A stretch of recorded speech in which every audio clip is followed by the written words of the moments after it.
Assalamualaikum warahmatullahi wabarakatuh. Bersama Yuk Ngaji Gus Baha. Seperti biasa kita jalan-jalan sambil dengarkan nasihat agama dari guru tercinta kita Gus Baha. Semoga barokah dan bermanfaat untuk semuanya. Assalamualaikum warahmatullahi wabarakatuh. Dulu itu ada seorang ulama dipanggil anak muda, dibully dari sekarang. Wahai kiai, datang ke rumah saya. Datang kiai itu. Setelah sampai ke rumah orang itu, silakan kiai kembali ke rumahnya. Saya tidak butuh kiai. Kiai itu dengan riang kembali. Setelah di rumah dipanggil lagi. Allah itu pasti bikin ulama yang tidak produk Arab itu pasti ada. Kalau orang Arab jadi ulama wajar, bahasanya Arab, domisilinya di Arab. Tapi Allah akan selalu bikin ulama yang tidak bangsa Arab. Imam Ghazali itu Tus itu Persia. Imam Bukhari itu kira-kira kalau sekarang ikut Uzbek. Manusia semua ini kena khitabnya Islam. Kalau tidak ada ulama yang dari berbagai negara, kesannya Islam itu hanya milik orang Arab Saudi. Makanya Allah selalu bikin ulama-ulama yang bahkan tidak Arab. Alhamdulillahirabbil alamin. Allahumma shalli wa sallim ala habibika Mustafa ka nabiyina Muhammadin wa ala alihi washabihi asma'in. Amma ba'du. Yang kita hormati Bapak Rektor UMN Dr. Fauzan MPD, Bapak Suparto, Bapak Haris, Bapak Stardi dan Bapak Irwinto, juga Direktur Telkom Bapak Mungkas, teman-teman UMM dan semua yang mendengar yang kami hormati. Ini ngaji itu harus objektif itu jujur.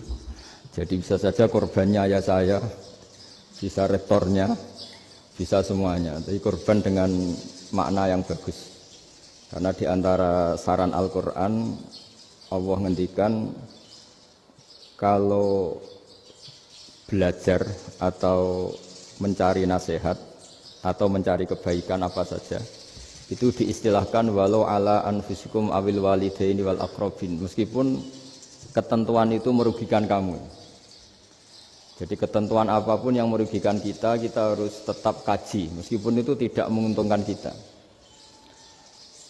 Karena banyak problem, mulai dulu sebenarnya problem itu orang yang wakam da'in yadda'i annahu da'a ilallah, tapi hakikatnya yad'u ila nafsih. Jadi banyak da'i yang mengklaim dirinya mengajak ke Allah dan Rasul, tapi sebetulnya hakikatnya mengajak ke kelompoknya sendiri. Saya ini termasuk kiai yang masih orisinil. Artinya orisinil gini, suatu saat atau kapan saja saya kok sudah tidak laku jadi kiai, asal Islam jalan tetap senang. Karena nggak penting yang populer saya apa enggak, itu tidak penting. Yang penting agama ini tetap jalan. Sama, negara ini harus jalan siapapun presidennya. Ya, ini penting saya utarakan karena perbedaan antara nafsu dan komitmen beragama itu tipis sekali. Sehingga dulu pernah ada cerita, ini bukti keadilan Rasulullah SAW. Pernah suatu saat Nabi itu ngaji, yang ngaji seperti ini. Terus ada pemuda dengan cueknya ngelewati masjid yang sedang dipakai Nabi ngaji. Sehingga cerita semuanya ngomel ya, bergumam. Celaka betul pemuda itu, ada Nabi ngaji kok tidak ikut ya. Tapi Nabi secara besar hati ngendikan, ini ada di beberapa kitab di Fadhailul Kasbi, keutamaan kerja.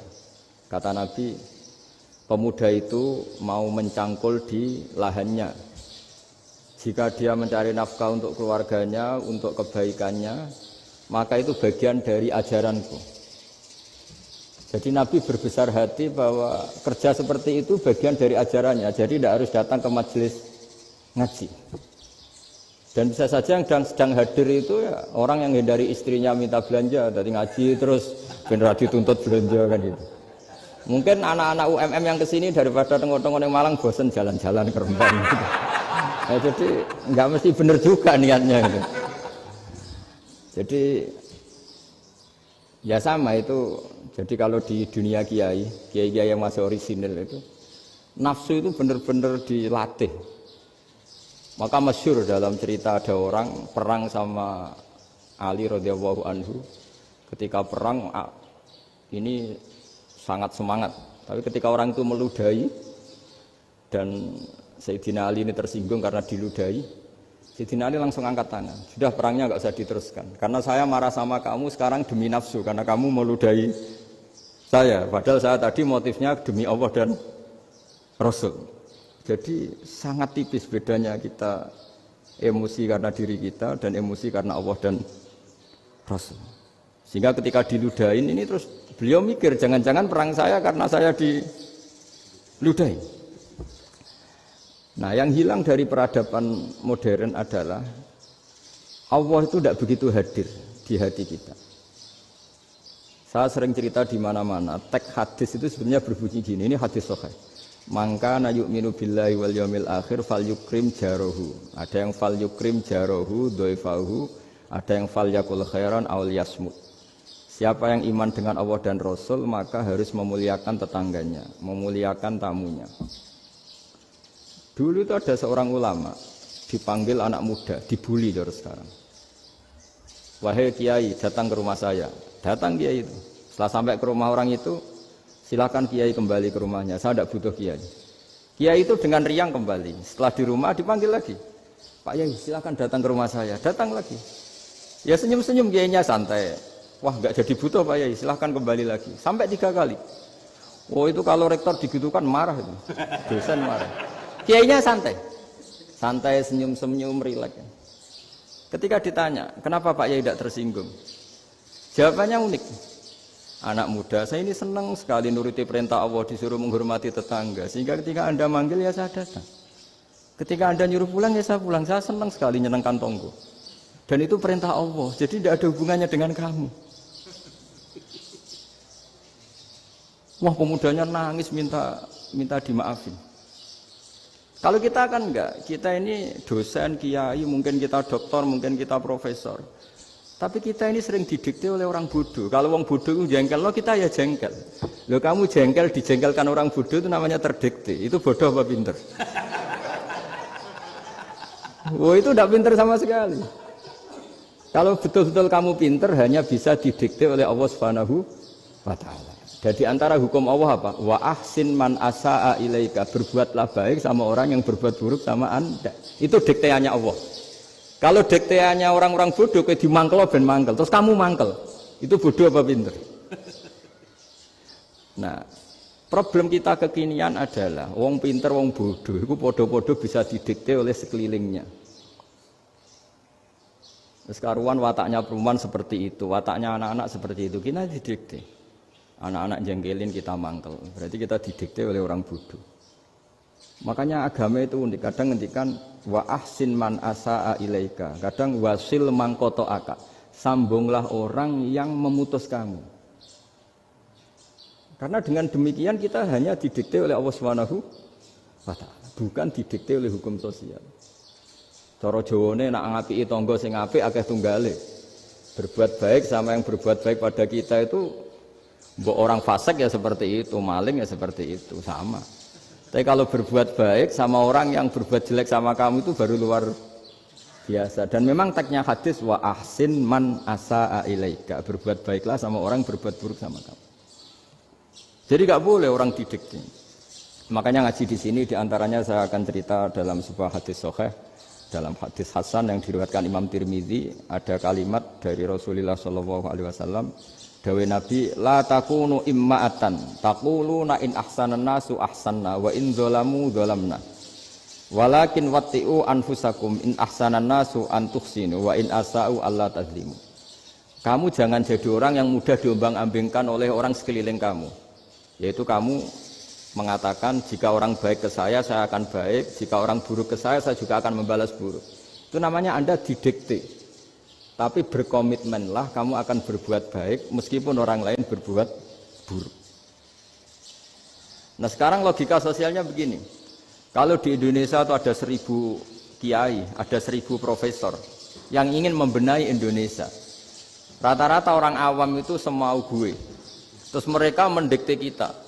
Perilakunya agak simpatik, perilakunya jengkelin. Terus 1000 profesor ini ikut jengkel. Itu kira-kira jadi solusi apa goblok bareng? Sama 1000 kiai ini ikut jengkel, ini jadi solusi apa goblok bareng?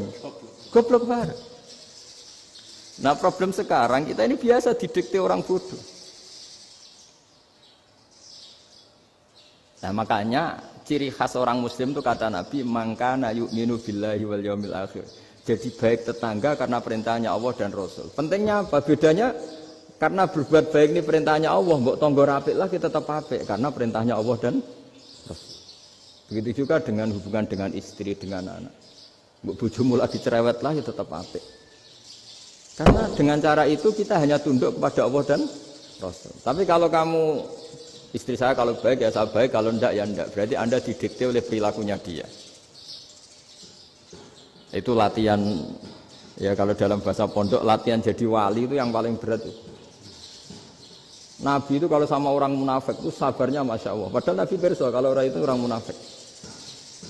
Karena dengan cara seperti itu, bahwa kebaikan Nabi pada seseorang itu atas perintahnya Allah dan Rasul, bukan atas nama servis. Kalau Nabi hanya baik kepada Abu Bakar, itu mungkin orang bilang, wis adune wong Abu Bakar baik sama Nabi. Tapi kalau Nabi baik sama orang munafik, Abdullah bin Ubay bin Salul, itu kalau nggak perintahnya Allah dan Rasul itu nggak bisa. Nah ini cobalah berlatih seperti itu sehingga kita tidak mudah didikte. Ya saya ulang lagi nggak mudah apa? Didikte. Maka di antara kebaikan Allah dan Rasul adalah bahkan orang dolim saja diberi jatah rahmat. Makanya tadi seperti mukadimah yang dibaca Pak Haris tadi, agama ini rahmatan lil alamin. Orang yang dolim saja dapat jatah apa? Rahmat, apalagi yang soleh. Nah kemudian yang perlu dicatat, kenapa kita menjadi enjoy dengan Islam? Islam itu adalah agama yang tidak didikte oleh materi. Jadi kalau Anda ingin makan enak, mungkin kalau pikiran kebanyakan orang, anak-anak muda yang milenial, yang gaul, ingin makan enak ya makan yang disukai. Misalnya sate atau bakso Malang atau apalah. Kalau orang-orang yang jadi wali nggak gitu cara berpikir, ini yang masih orisinil. Ditanya, ini dunia baru kesulitan makanan, baru resesi. Cara makan enak gimana? Jawabannya lucu. Ya gampang, idamuhu alju. Idam itu lauk. Kalau kamu ingin makan lauknya paling enak apa? Alju. Kamu harus lapar banget. Sampai kalau puasa itu melihat tempe itu wah luar biasa. Tapi kalau kamu nggak puasa, air putih itu nggak menantang. Tapi kalau puasa, tempe air putih itu menarik dan Anda tetap lahap. Apa? Karena lauk terbaik adalah alju, yaitu lapar. Lah tapi kita ini enggak, kita ini kayak orang bodoh. Kayak orang bodoh tadi, profesornya makan nyaman ya kalau sesuai selera. Lah itu kan sama dengan anak-anak ABG. Anak ABG itu makan lahap ya kalau yang disukai.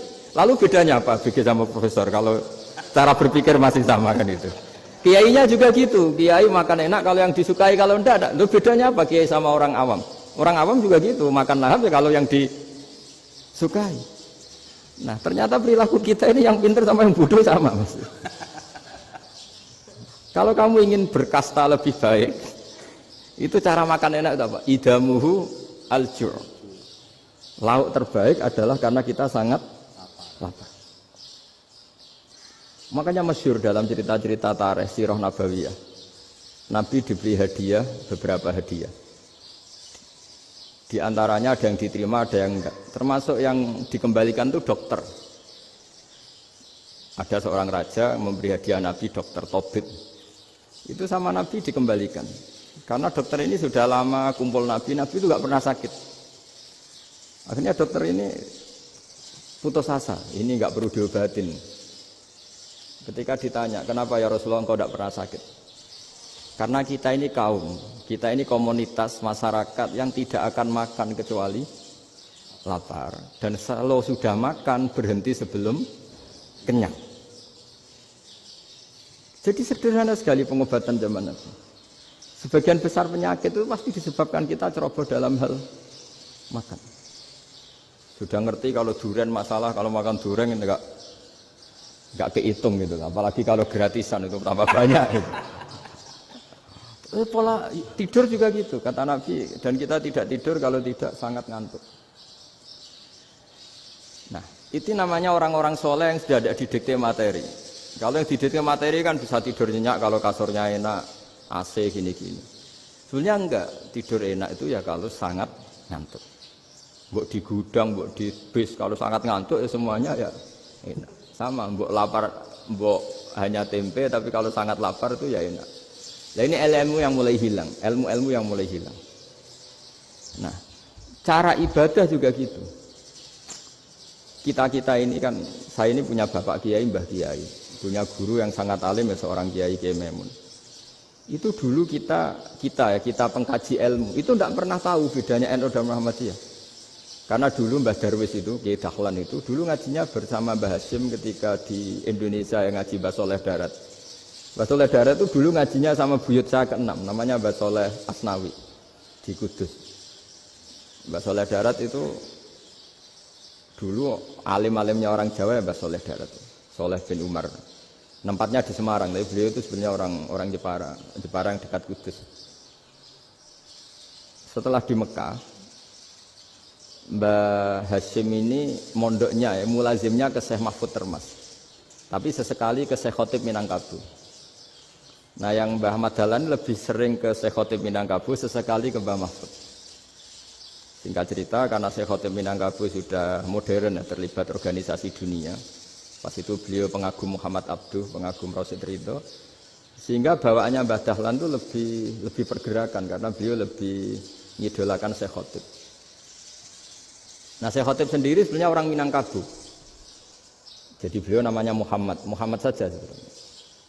Jadi menantunya orang Arab. Oh itu dicibir mertuanya ini karena punya mantu orang Jawa, orang ndak Arab.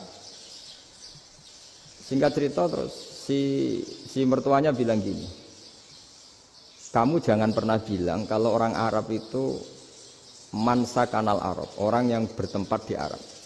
Walakin mantakallama bi arabiyyin fasihin, tapi orang bisa ngomong Arab secara fasih.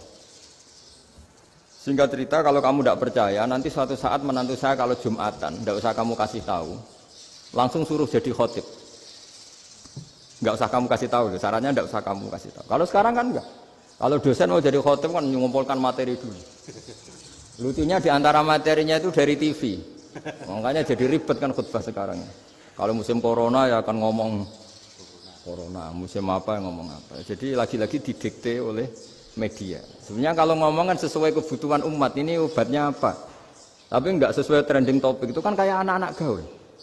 Ini dokter kok gitu kan aneh. Singkat cerita si khotib ini enggak dikasih tahu, saya Muhammad tadi enggak dikasih tahu, langsung disuruh khutbah. Fatakallama bikalamin fasihin. Dia ngomong fasih sekali.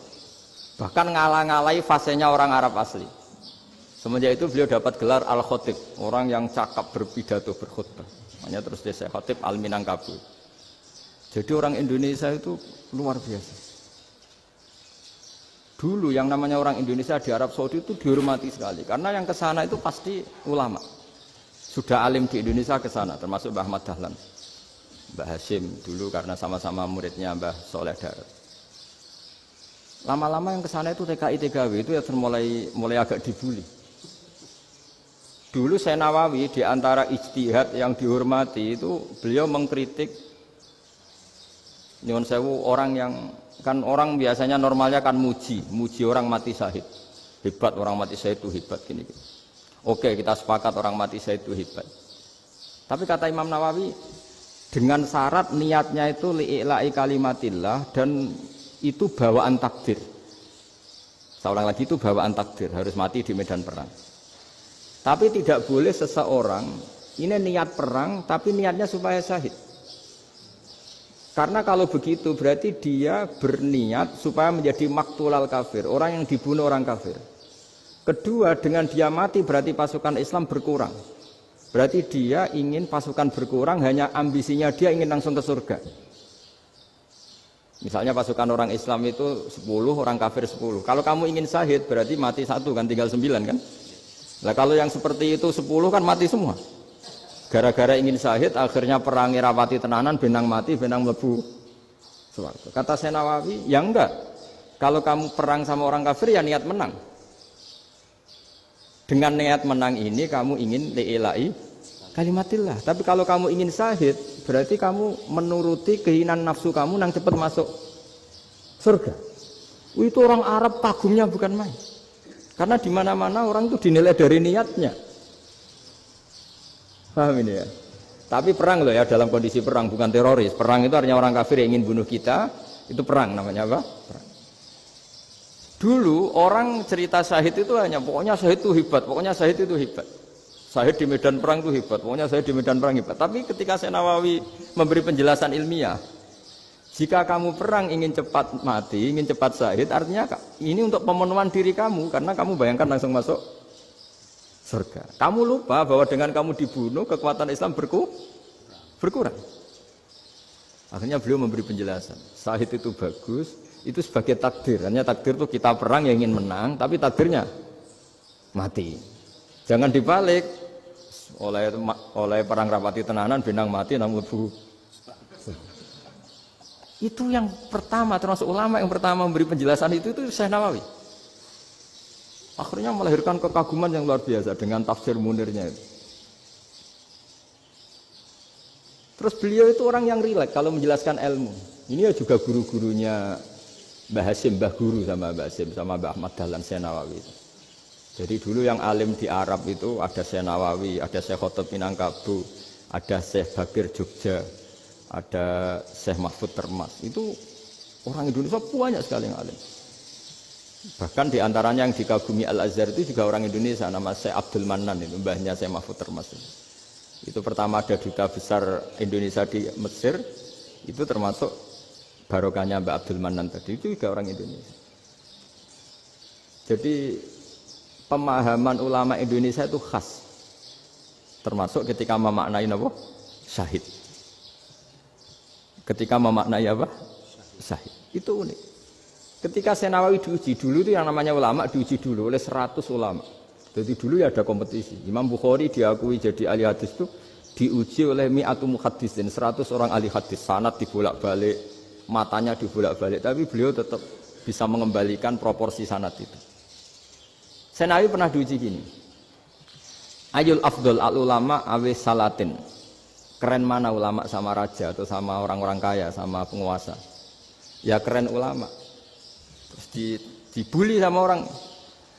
Tapi setahu saya banyak ulama yang antri di rumahnya raja. Tapi saya tidak tahu melihat raja antri di rumahnya ulama. Kan kebanyakan kan mungkin ustadz atau kiai yang antri ngajukan proposal kan enggak.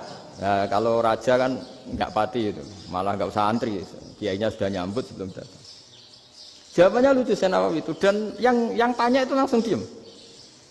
Ya karena ulama itu tahu fungsinya uang, sehingga cara nyari sampai seperti itu. Sementara raja-raja itu tidak tahu fungsinya ilmu, makanya tidak pernah sowan ulama. Sehingga jadi ya dianggap enteng saja. Ulama kan tahu fungsinya uang, tahu untuk pondok, tahu masjid. Sementara raja tidak tahu fungsinya ilmu. Jadi itu khas Jawa ya. Khas Jawa, khas Indonesia. Apa-apa yang menurut orang banyak dengan tanda kutip itu buruk atau baik, itu orang Jawa menafsirkan itu gampang saja. Sehingga semenjak itu Jawa itu dipandang betul. Saya punya kitab namanya Qadhayal Haji wal Umrah. Itu terbitan Hayatul Ulya Arab Saudi, milik Wahabi.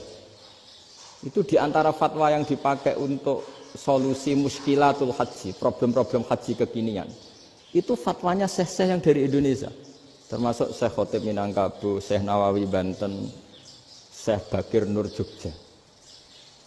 Misalnya begini, dalam fatwa-fatwa yang menyulitkan kita ya, sampai sekarang jadi perdebatan. Ketika sofa dan marwah itu dengan batas tertentu, saya ulang lagi dengan batas tertentu. Mau tidak mau atas nama kebutuhan, itu kan butuh perluasan. Karena kalau naik turun itu mudah disepakati ulama. Jadi misalnya gini ya, saya punya tanah seluas ini.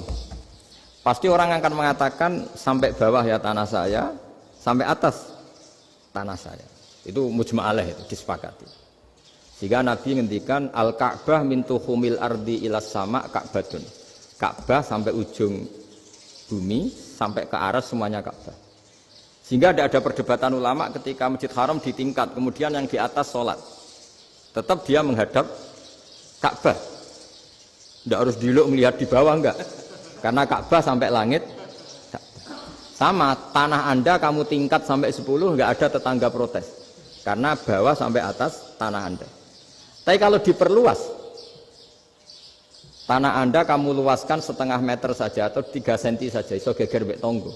Karena di mana-mana batas itu ya tadi, kalau atas bawah miliknya, kalau samping enggak. Pertanyaannya, perluasan Mina itu ke samping. perluasannya matof yang mas'ah itu juga ke samping. Geger kan ulama dunia. Bagaimana hukumnya mina jadid? Mina yang diperbarui atau mina yang diperluas. Itu diantara rujukan baik yang membolehkan maupun yang menentang. Itu ya Syekh Indonesia. Itu orisinal tuh. Saya punya kitab orisinal terbitan Hayatul Ulya, kira-kira ya kemenaknya Arab Saudi kalau di Indonesia itu. Itu yang dirujuk Dawei Syekh Nawawi, Dawei Syekh Khatib Minangkabau. Karena apa? Ada logika khas Jawa. Misalnya begini. Meskipun saya tidak perlu fatwa Mina jadid sah apa enggak, memang jadi perkhilafan ulama. Misalnya kampung ini dinamai Mina. Pertanyaannya gini. Tanah yang di samping ini bisa milik Anda apa enggak? Ya bisa Gus kalau dibeli atau dihibahkan.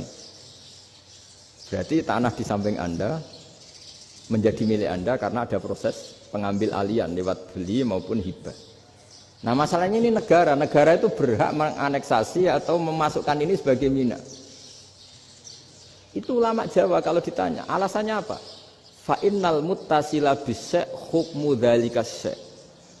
Karena yang gantet, yang mutasil itu bisa dihukumi seperti sesuatu itu. Jadi kalau ini mina, ya yang gantet mina ini ya bisa dikatakan mina. Beda dengan membuat mina, malang mina, wah itu tidak bisa, tidak mutasil kan. Itu enteng sekali ulama Jawa. Satu ya tentu karena kebutuhan, tapi asal masih al-muttasilu bihi, yang masih tanah yang masih mutasil dengan. Nah ketika perluasan mas'ah antara sofa dan marwah kan misalnya ini batas luasnya sofa, ini batas luasnya marwah. Lalu atas nama kebutuhan, sofa marwah itu sampai sini. Sampai agak meluas ke sini. Itu geger Arab Saudi. Wah ini gimana. Padahal tawaf itu harus antara gunung sofa dan gunung marwah. Sa'i itu ya. Tapi kalau istilah Quran memang tawaf sama-sama. Makanya apa? Inna sofal marwata min sya'airillah faman hajjal baita wa i'tamara fala junaha alaihi ayyat tawafati. Nah, jadi kalau istilah sa'i di Quran itu masih tawaf. Karena harus ada, kalau bisa lah, bukan harus. Kalau bisa memang harus ada unsur muternya. Kita kalau sa'i kan dari sini sofa sampai sini marwah, terus kan agak muter ke sini. Nah, kan agak membentuk lingkar. Nah, makanya Quran tetap mengistilahkan apa? Tawaf.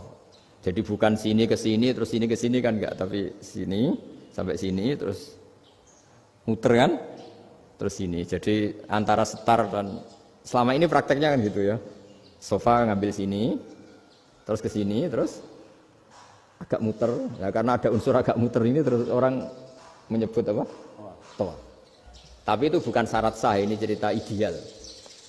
Saya ulang lagi ya, Gunung Sofa itu puncaknya atau pucuknya kalau dalam bahasa Jawa itu ya hanya segini, ini sampai sini.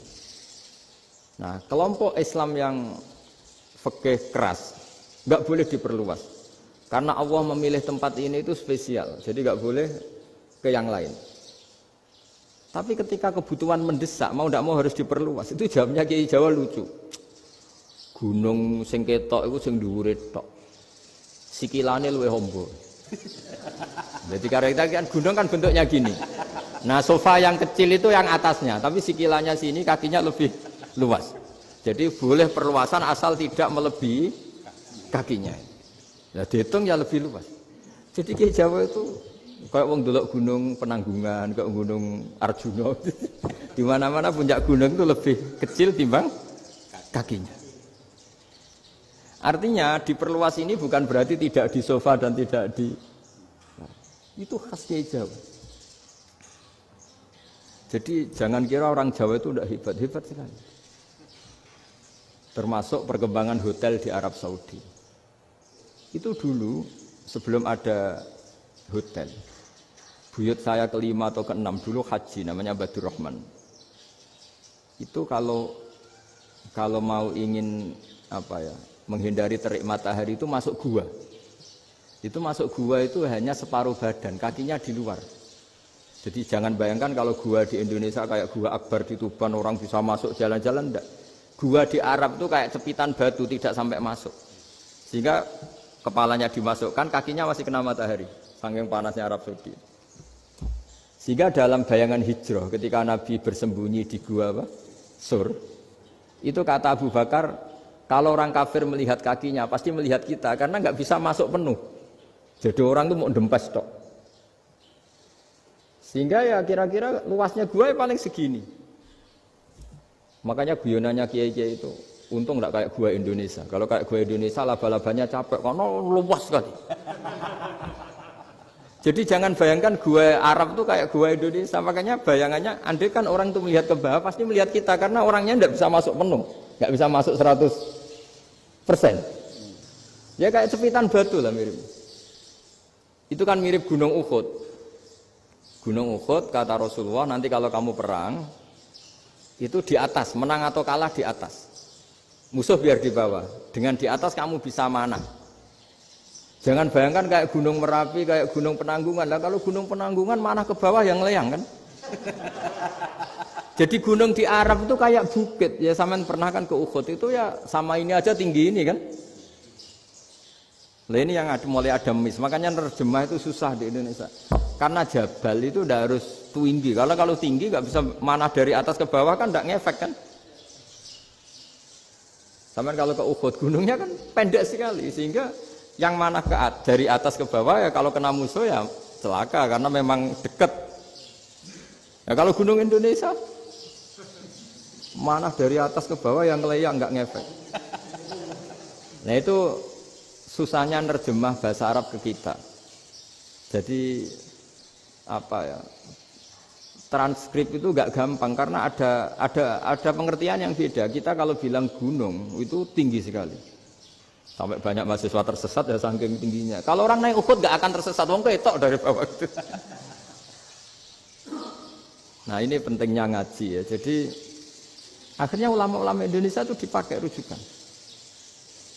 Jadi mulai Mbah Hasyim, Mbah Ahmad Dahlan sampai era buyut-buyut itu masih orang alim. Lama-lama yang di Indonesia ini orang-orang yang bodoh. Sehingga orang Jawa kalau ke sana dibully, ya Jawa tak kuluh kaya. Orang Jawa itu penggaweannya itu makan ular. Karena belut itu kalau di kamus itu persis ular. Dulu itu kan kamus tidak full color. Gara-gara gak full color, gambar belut sama ular itu sama. Belut itu belut sama ular kalau gak full color gambarnya sama apa enggak? Sama. Terus orang Jawa itu kan masih banyak yang makan bajing itu apa? Ketupai itu. Bajing kalau digambar tidak full color sama dengan tikus. Gambar yang tidak warna. Hitam putih. Sehingga kita ini dibully pemakan tikus dan pemakan ular. Karena belut itu persis ular kalau digambar yang tidak full color. Sampai datang Syekhona Khalil, datang ulama. Ngarang kitab ya judulnya Al-Belut. Karena enggak terima bangsanya dinyek makan apa? Ular. Terus dikarang. Wal belut hayawanun bakhriyun terus ya isu fi kadza wa kadza. Itu beda dengan al-hayyah. Itu diterangkan. Mulai bisa nerima. Terus sistem hotel juga gitu. Sampeyan tanyakan dalam sejarah dulu orang Sedayu ada namanya Syekh Mukhtar. Syekh Mukhtar bukan bikin rumah besar yang siapapun orang Indonesia haji itu nempat di sana. Nah itu yang menginspirasi akhirnya ada hotel. Dulu Syekh Mukhtar hanya menyediakan untuk hujat-hujat Indonesia. Lama-lama jadi hotel. Tidak mau saya mau cerita. Kata Mbah Mun sering cerita. Kenapa wa ma arsalnaka illa rahmatan lil alamin, kata Mbah Mun. Allah itu pasti bikin ulama yang tidak produk Arab itu pasti ada. Kalau orang Arab jadi ulama wajar, bahasanya Arab, domisilinya di Arab. Tapi Allah akan selalu bikin ulama yang tidak bangsa Arab. Imam Ghazali itu Tus itu Persia. Imam Bukhari itu kira-kira kalau sekarang ikut Uzbek. Ya, Imam Bukhari itu kalau negara sekarang ikut mana? Uzbek. Kenapa demikian kata Mbah Mun? Karena Allah sudah ngendikan wama arsalnaka illa kafatal linnas. Manusia semua ini kena khitabnya Islam. Kalau tidak ada ulama yang dari berbagai negara, kesannya Islam itu hanya milik orang Arab Saudi. Makanya Allah selalu bikin ulama-ulama yang bahkan tidak Arab. Termasuk Imamul Muhaddisin, yaitu Imam Bukhari, itu orang Uzbek. Orang Rusia lah kalau sekarang, ikut Uni Soviet dulu. Imam Ghazali itu orang Persia. Syekh Nawawi itu orang Banten. Karena Allah ingin memaklumatkan bahwa Islam ini untuk semua. Sehingga orang yang tidak Arab pun bisa belajar Islam. Yang alimnya itu nggak kalah sama orang apa? Arab. Makanya ini PR ya. Kalau Gus Dah Ploso nanti ngendikan suatu saat orang belajar Islam itu bahkan orang Arab pun bisa belajar ke Indonesia. Kalau orang Indonesia bisa alim betul kayak dulu. Sekarang banyak liga antar ulama. Itu orang Indonesia pasti masuk. Ulama-ulama top dunia. Itu pasti orang Indonesia banyak yang masuk. Karena tadi ketika orang Indonesia baca kitab, itu orang Arab itu kagum. Kok bisa tidak bahasanya baca secara benar? Bukan sekedar bisa baca secara benar. Karena memang dilatih sedemikian rupa di pondok-pondok. Makanya kita semua lah, yang alim di Indonesia itu kemana-mana ya pasti alim. Dulu putra Mbah Mun namanya Gus Zofur itu tahun pertama ya sudah the best di tahun pertama. Kalau tahun pertama the best-nya ilmunya bawaan dari sarang, dari keluarganya. Gus Naji mondok di Said Muhammad tahun pertama sudah dipuji sebagai yang teralim karena ya sanggup.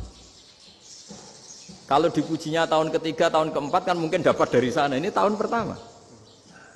Saya ulang lagi tahun pertama. Karena pengajaran di Indonesia itu luar biasa di pondok-pondok ini. Makanya kalau dalam anekdot pondok itu cerita-cerita lucu itu. Ada orang Jakarta ngaji, setelah di kelas itu pelengahan terus.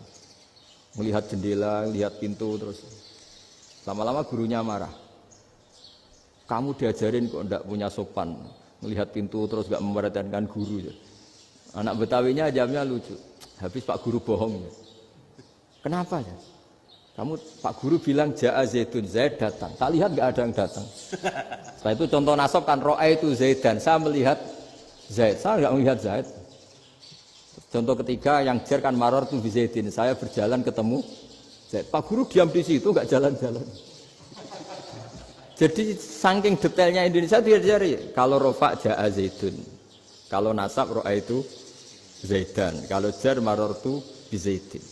Nah si murid Betawi ini karena pertama sekolah, ngiranya gurunya itu cerita, Zaid datang. Makanya dia ngelihat pintu terus, mana katanya datang kok enggak datang-datang. Nah, dengan latihan seperti itu, kemungkinan orang Indonesia salah itu kecil karena memang dilatih betul. Saya ulang lagi karena memang dilatih betul. Sehingga ketika orang Indonesia ini yang cerita seorang wartawan. Ini kisah nyata. Kalau ini tidak anekdot, kisah nyata. Ada wartawan internasional ngeliput Ramlah. Ramlah itu di Gaza, di Palestina. Wartawan Indonesia ini hanya bisa bahasa Inggris. Dijak ngomong bahasa Arab. Terus dia bilang saya tidak bisa. Saya tidak bisa. Saya bisanya ngomong Inggris. Tapi apa yang terjadi setelah sholat? Si Indonesia ini jadi imam pakai sholat jariah lagi.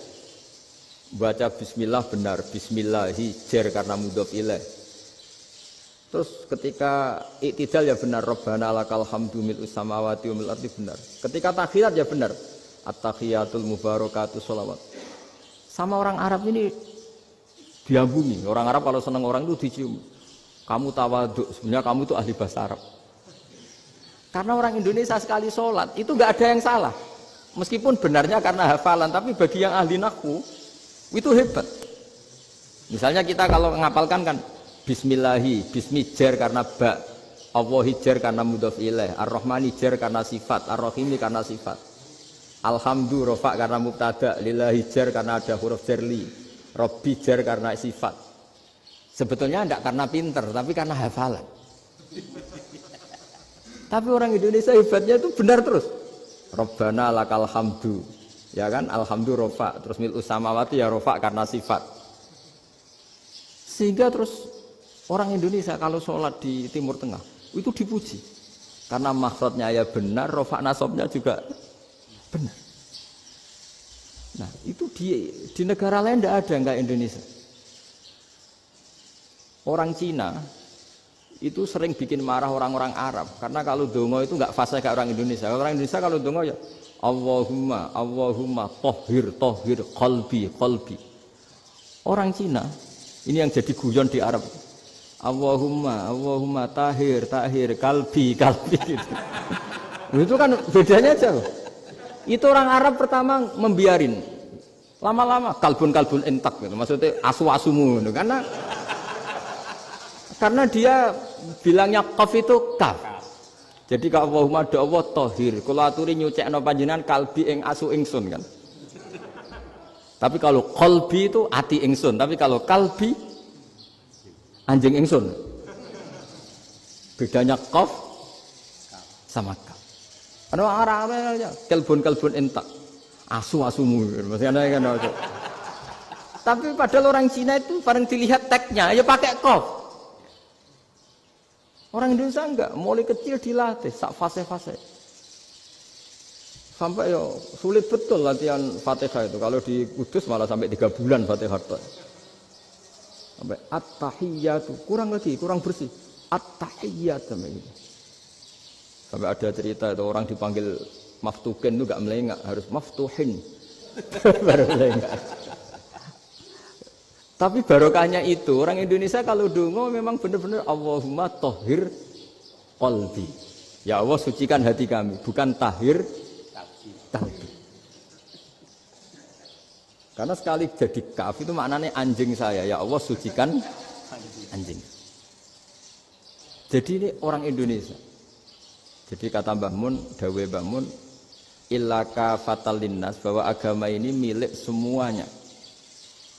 Itu diantara bukti Allah menghendaki atau mendesain Islam seperti ini, orang yang belajar di Indonesia itu pengetahuannya Islam, pengetahuannya tentang Islam itu tidak kalah sama yang belajar di Al-Azhar, sama yang belajar di Arab Saudi. Makanya ini PR-nya UMM, PR-nya IAIN, PR-nya UIN. Bisa enggak sealim mereka dalam bahasa Arab? Nah, bahasa Arabnya man anta, ana zaidun. Jangan sampai, karena kita di sana ini kadang dibully. Orang Arab tuh kalau bully kita, sampai tak kasih cerita. Itu ngawurnya Masya Allah. Kata dia, ada anak orang Indonesia haji. Si anaknya orang Indonesia dijotos sama anaknya orang Arab. Dijotos, dipukul. Singkat cerita terus si orang Indonesia nggak terima, anaknya yang orang Arab dipukul. Yang balas bapaknya. Orang Arab tanya, lima ada dorobta ibni, kenapa kamu mukul anak saya? Itu orang Indonesia bahasa, wah aku biasa. Jadi hanya bilang gitu. Artinya anak saya dihada ya maka tak ada. Bahasa Arabnya gitu. Anak saya dipukul maka saya balas mukul. Itu orang Arab mantuk-mantuk oh gitu. Paham? Suatu saat ada orang Indonesia itu sama orang Arab itu dilus-lus. Dilus-lus itu ya digini-giniin. Karena dia latihan bahasa Indonesia, latihan bahasa Arabnya itu masih mufrodat. Jadi kalau mengartikan yadun itu tangan, saro itu jalan. Jadi kalau jalan ya saro-saro. Roksun itu kepala. Ana itu ingsun. Jadi karena dia nggak ngerti penggunaannya. Itu bahasa Arabnya itu yadun anta. Jadi bukan yaduka tapi yadun anta. Berarti tangan kamu. Saro-saro itu jalan-jalan. Ala roksi anak yang atasnya sirah ingsun. Jadi mestinya yang benar kan ya duka saro ala roksi atau gitu. Tapi enggak dipotong-potong. Yadun tangan kan, anta kamu. Berarti tangan kamu. Saro-saro jalan-jalan. Roksun itu sirah anak ingsun. Jadi di atas kepala saya. Orang Arab tertawa-tawa. Tapi paham. Kalau maksudnya seperti itu. Jadi kita ini dibully di Arab itu Masya Allah. Jadi akhirnya lahirlah ulama-ulama tadi yang saya sebut tadi. Bahkan pernah lama sekali ulama Indonesia itu jadi master di Arab Saudi. Yaitu Senawi Banten. Itu kalau orang sana bilang itu Sayyidu Ulama Il-Hijaz. Top-topnya ulama Mekah Madinah. Padahal beliau orang Indonesia. Dan dimakamkan di Ma'la itu dekat makamnya Sayyidah Khadijah. Karena sangat dihormati. Nah, di antara sebab dihormati adalah ketika orang memahami syahid, maknanya pokoknya maktulal kafir. Syahid itu adalah orang yang kalau perang itu mati di medan perang. Itu Imam Nawawi merinci secara detail. Kalau dia perang supaya tujuannya mati syahid cepat ke surga, berarti dia nuruti hadzun nafsi, ingin cepat ke surga. Tapi dia lupa bahwa dia dengan terbunuh pasukan Islam berkurang kekuatannya. Maka syarat perang yang benar adalah ya ingin menang. Di mana-mana perang ya ilahi kalimatillah, supaya kalimat Allah itu menang, jangan ingin kalah. Soal dia mati takdir, tapi jangan ingin mati. Wah itu terus dikagumi. Ternyata memang, oh iya ya kalau pasukan Islam 10, kafir 10, kita ingin syahid, berarti ya kalau orang ingin syahid kan terus mungkin perangnya tidak hati-hati, main ngawur saja terus kalah mati. Sudah kalon 1 kan, terkurangi 1 kan. Nah kalau semuanya 10 punya niat gitu, nah itu Syekh Nawawi. Syekh Nawawi itu orang yang begitu gampang nerangkan Quran. Bahkan ketika orang Arab kesulitan ngartikan famathaluhu kamathalil kalbi in tahmil alaihi yalhas aw tatrukhu yalhas. Orang Tomak itu ibarat kayak anjing. Anjing itu kamu kasih makan ya tetap melet, menjulur-julurkan lidahnya, kamu ndak ya ndak. Imam Nawawi ditanya, "Ma wajhu sibbi?" Lalu wajah tasbihnya di mana? Beliau menjawab, "Fit Tomak." Jadi anjing punya 2 sifat yang berlawanan. Di bab ilmu dipuji. Enggak ada hewan yang mudah menerima ilmu kayak apa? Anjing. Sehingga Quran mengistilahkan wa ma 'allamtum minal jawarihi mukallibin. Hewan yang mudah diajari itu oleh Quran dibahasakan sudah menganjing. Karena anjing adalah hewan yang paling mudah apa? Diajarin. Itu diakui oleh Quran wa ma 'allamtum minal jawarihi mukallibin. Tapi dia punya sifat yang sangat buruk sekali, yaitu enggak pernah puas. Makanya ketika Bal'am bin Ba'ura, ada tokoh yang kedonyan ya, itu kalau diistilahkan Quran walakinnahu akhlada ilal ardi wattaba'a hawa famathaluhu kamathalil kalbi in tahmil alaihi yalhas aw tatrukhu yalhas. Jadi anjing punya 2 sifat yang berlawanan. Di bab ilmu dipuji karena paling mudah diajarin. Itu saya pernah ke Malaysia, diceritain sama polisi Malaysia. Anjing itu saking cerdasnya itu bisa deteksi CD palsu sama CD bajakan, asli sama bajakan. Itu kan nggak kebayang. Kalau narkoba mungkin masih ada bau khusus ya. Atau mesiu atau bom masih ada bau khusus. Ini enggak. Anjing itu dilatih ngecek CD yang asli sama yang palsu. Oh itu kebablas itu pinternya itu. Itu harganya itu 1 miliar lebih. Paling mahal. Jadi mungkin bisa deteksi ini dosen betul apa abal-abal itu bisa. Itu kiai betul apa kiai pesanan itu mungkin bisa. Itu saya punya kitab namanya Al-Hayawanul Kubro. Itu cerita prestasi-prestasi hewan. Itu yang berkuras-kuras sampai berjilid-jilid. Itu ya cerita anjing. Tidak ada hewan sebaik anjing. Di bab itu ya, di bab sampai ya tadi ada anjing yang sangat loyal sama majikannya. Loyalnya Masya Allah, sopannya Masya Allah. Anjing itu mbok lama berbakti sama sampean, nggak mau tidur di ruang tidurnya sampean, dia tetap tidur di luar. Corong Jawa nggak ngelama. Suatu saat si raja ini minum, wisata minum. Pas mau minum diterjang sama anjingnya sampai tumpah. Kecewanya raja ini itu karena selama ini anjingnya sopan sekali. Sekedar ganggu di ruangannya nggak pernah, malah ini mau minum, minuman yang disukai diterjang anjingnya tumpah. Marah kan anjingnya di mana? Ternyata apa? Minuman itu anjing ini tahu kalau minuman itu beracun, diracuni oleh musuhnya. Itu saking hebatnya anjing sampai ketika ngawal rajanya itu tidak sekedar ada penjahat atau maling. Bahkan trik-trik kayak minumannya diracun oleh orang lain itu anjingnya tahu. Sehingga pas mau diminum diterjang sampai terus supaya nggak keminum. Makanya Quran istilahkan anjing itu apa? Wa ma 'allamtum minal jawarihi mukallibin. Hewan piaraan yang kamu ajarin nanti sampai sepinter anjing. Makanya Ashabul Kahfi itu ketika ngajak anjing tadi, beliau tidur, anjing itu tidurnya bil wasit, wakal buhum basitun zira'aihi bil wasit. Jadi dia tidur dalam posisi siaga. Loh coba anjing itu nggak pernah sekolah, karena dia posisi menjaga, tidurnya itu kayak siaga gini. Bukan ngorok semadep ke atas terlentang, itu enggak. Andai kan dia tidur terlentang itu kan yang mau mengganggu kan, oh asune turu itu enggak. Dia tidur posisi siaga, makanya disebut lawit tolak ta'alaihim lawalaita minhum firaron. Kalau kamu melihat anjing itu pasti lari karena dia posisi siap merekam. Jadi tidur tapi posisi siap merekam. Jadi matanya tetap terbelalak kayak siaga. Padahal itu enggak diperintah, ya dia memang punya nalar untuk itu.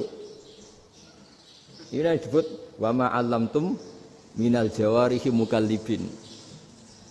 Dan dalam teori modern juga gitu. Tapi dalam hukum Islam yang dianut mazhab Syafi'i itu anjing tetap najis. Ya sudah najis ya najis, tapi ada mazhab lain yang mengatakan tidak najis. Tapi tidak usah ngrumat anjing, geger nanti kalau rektor kampus punya anjing. Tapi ilmu itu bagus untuk kelangenan kadang. Andai kan tidak ada mazhab Malik, maka kita kesulitan menceritakan Ashabul Kahfi yang hewan piaraannya itu anjing. Tapi misalnya anjing disucikan, kita juga nanti susah menjelaskan hadis Nabi malaikat itu tidak masuk rumah yang di situ ada apa? Anjing. Maka ilmu itu, makanya kata Imam Sa'roni, sebagian ilmu itu memang kelangenan, tapi nggak boleh jadi praktek. Tapi harus ada. Misalnya begini, contoh paling gampang. Api dalam mazhab Syafi'i kan alat pensuci hanya dua, air dan tanah. Ya saya ulang lagi, air dan tanah, yaitu tanah untuk mensucikan najis anjing. Imam Abu Hanifah menambahkan api. Mazhab Syafi'i itu agak kesulitan ketika ada batu bata dibikin dari tanah-tanah yang bercampur kotoran. Mazhab Syafi'i akan kesulitan karena di situ ada najis yang jadi materinya bata. Hukumnya gimana kalau nanti dipakai masjid? Tapi barokahnya ada beberapa mazhab. Abu Hanifah mengatakan dan api. Jadi apa tadi air, tanah, api. Alasannya masuk akal. Ketika usatul mukminin, orang-orang mukmin yang ahli maksiat itu sebelum masuk surga, kalau dia dosanya banyak itu dibakar dulu supaya suci. Emas itu untuk memisahkan dengan materi lain juga harus dibakar. Berarti api termasuk alat. Artinya gini, batu bata yang materinya dari tadi najis sekalipun, ini menjadi suci karena ngalami pembakaran. Tapi kata Imam Sa'roni, ilmu ini hanya sebagai ilmu. Jangan sampai kalau kamu mau wudu gak ada air terus membakar diri lah, ini ribet kan. Jadi ilmu itu sebagian memang untuk kelangenan. Karena kita butuh. Andai kan tidak ada mazhab Abu Hanifah, maka kita akan kesulitan pakai bata. Yang kita tahu cara bikinnya kadang di tempat yang kotor, di tempat yang najis. Tapi karena ini ngalami dibakar, maka hukumnya suci menurut mazhab Abu Hanifah. Dan itu sering. Ulama itu sampai apa? Saya punya kitab fikih namanya Fardul Masail. Pengandaian ada masalah. Jadi masalah itu belum terjadi tapi diandaikan. Misalnya kayak di Texas. Bumi itu bulat bola. Texas itu kalau dibor itu pas Ka'bah. Lalu kiblatnya di mana? Bumi ini kan hanya rubuk-rubuk seperempat. Yang ada arah itu seperempat. Tapi kalau Ka'bah itu sama Texas atau Texas dengan Ka'bah itu lalu kiblatnya mana? Wong sudah bebas arah. Maka ilmu mengatakan mara'ahu muslimuna hasanan fawa indahu hasanun. Kamu jangan nuruti ilmu hakikat tapi nuruti mindset. Kalau mainstreamnya orang banyak seperti itu, mindsetnya orang sana misalnya Ka'bah sana ya ikut sana. Tapi ini tidak mewakili hakikat karena kalau yang 380 derajat itu kan terus ribet. Makanya ini kesulitan di bab-bab fikih. Ya saya ulang lagi, kesulitan di bab-bab fikih. Makanya fikih itu selalu bicara, misalnya gini, ada orang sholat. Saya ulang lagi. Setelah salam pertama dia kentut, itu sholatnya batal apa enggak? Itu lama berdebat. Yang dikatakan rukun sholat itu salam pertama. Sehingga orang kalau sudah salam pertama, maka sudah keluar dari sholat. Maka kalau kentut gak apa-apa, wong yang keluar dari sholat itu salam pertama. Tapi lalu pertanyaannya, kenapa Nabi salam 2 kali? Lalu yang kedua gunanya apa? Ribet kan, partai ini kalah pasti kalau ditanya gitu. Tapi kalau ditanya dibalik, sholat itu satu ibadah yang dimulai dengan takbir, yang diakhiri dengan salam. Berarti salam pertama itu pengakhir apa nunggu salam kedua? Pertama, di semua ulama bilang salam pertama. Kalau salam pertama sudah pengakhir, berarti pembatalan setelah itu nggak punya efek, nggak punya akibat. Itu kan ribet. Debat fikih itu memang ribet. Fikih itu memang senam otak karena pertanyaannya mirip-mirip seperti itu. Nah, sampean milih mana? Milih salam pertama apa salam kedua? Pasti ulama milih salam pertama. Jadi anehnya fikih itu di situ. Misalnya orang mati, takbir itu berapa kali? 4 kali. Andai kan takbir 5 kali itu batal apa enggak? Satu ulama mengatakan 5 kali itu batal. Karena rukunnya sholat jenazah itu takbir 4 kali. Berhubung ini rukun, kalau nambahi ke 5, berarti menambahkan rukun. Kayak kamu sholat, rukuk 2 kali kan batal. Sujud 3 kali, batal. Karena menambahkan apa? Rukun. Berarti kalau takbir 5 kali, batal. Tapi pertanyaannya, takbir itu adalah wiridan biasa. Sehingga kalau ditambahkan, nggak punya akibat, batal. Jadi perdebatan ulama itu kadang ya lucu. Kayak kemarin Pak Haris pas pertama bertamu ke sini mau ngundang saya, tak ceritain. Dulu sholat jenazah itu pasti mayat di depan. Karena lazimnya sholat jenazah itu mayat di depan. Tapi mulai dulu lama sudah berpendapat, andai kan jenazahnya di belakang pun tetap sah. Fa innal janazah laisat bi imamin. Karena jenazah itu tidak imam. Kenapa harus di depan? Oh, tidak imam kok harus di depan. Itu mulai dulu. Sehingga ketika Arab Saudi pernah mengalami tragedi, ada orang yang dibungkus kayak mayit, ternyata senjata. Setelah di dekat Ka'bah dipakai. Dulu tragedi tahun berapa itu? Pokoknya pernah ada tragedi itu. Semenjak itu Arab Saudi kalau ada orang mati tetap di kamar mayit, terus ada sholat jenazah. Padahal mayitnya di belakang yang jamaah. Jadi meskipun kita ada akan bikin ajaran baru jenazah di belakang, ya tidak keren, kasihan kan. Tetap biasanya di depan ya di depan. Tapi meskipun jenazah ini di depan, kita tetap berpendapat, andai kan di belakang tetap sah. Tapi nggak usah dipraktekkan. Nah pentingnya ilmu ini begini. Saya misalnya di Rembang, boleh nggak nyolati ghaib jenazah yang di Surabaya? Boleh kan? Padahal yang kita solati di belakang. Jadi ilmu itu penting. Cocok tidak cocok, nama ilmu itu penting. Terus ada gini lagi pertanyaan di fikih. Memang saya sengaja akan ngaji fikih. Kalau ngaji intelektualitas orang Muhammadiyah juara lah. Tapi ini ngaji fikih. Ada orang sarongnya itu pas sampai lutut. Kalau berdiri lututnya tertutup. Tapi nanti kalau ruko agak jengking lututnya terbuka. Itu batalnya nunggu ruko apa mulai takbir sudah batal? Padahal pasti nanti batal kalau ruko itu. Itu ada ulama yang mengatakan, ya batalnya nunggu ruko. Bagaimanapun terjadinya pembatalan waktu ruko. Ada ulama mengatakan, ya enggak mulai awal sudah tidak sah itu. Karena pasti ngalami batal. Nah, pertanyaan-pertanyaan seperti itu penting karena lalu Allah menilai apa? Ya nilai niatnya. Misalnya gini, kalau contoh itu mungkin Anda tidak tertarik. Tapi contoh begini, kita mau operasi jam 10 siang.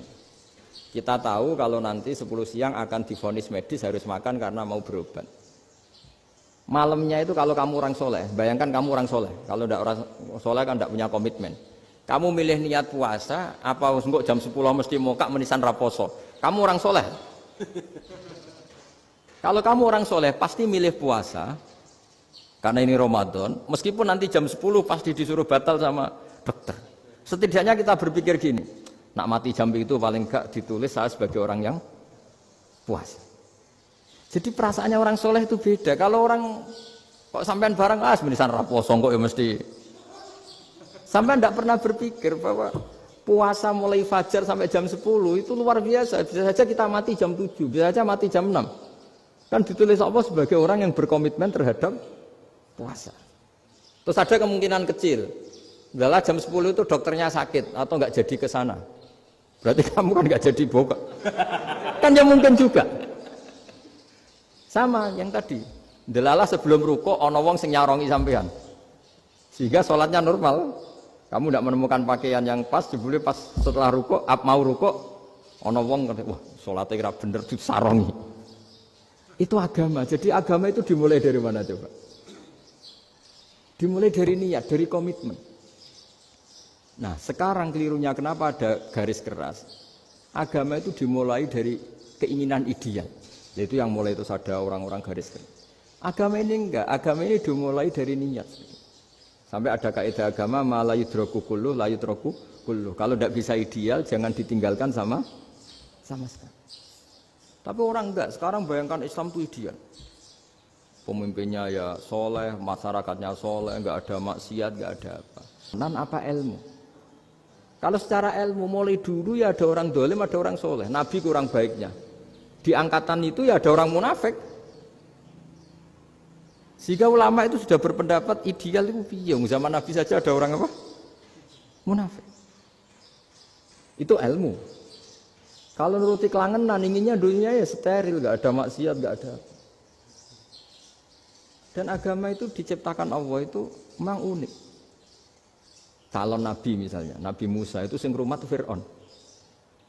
Ketika Nabi Muhammad lahir, sing ribet manitia ini Abu Lahab. Orang dosen UMM. Coba.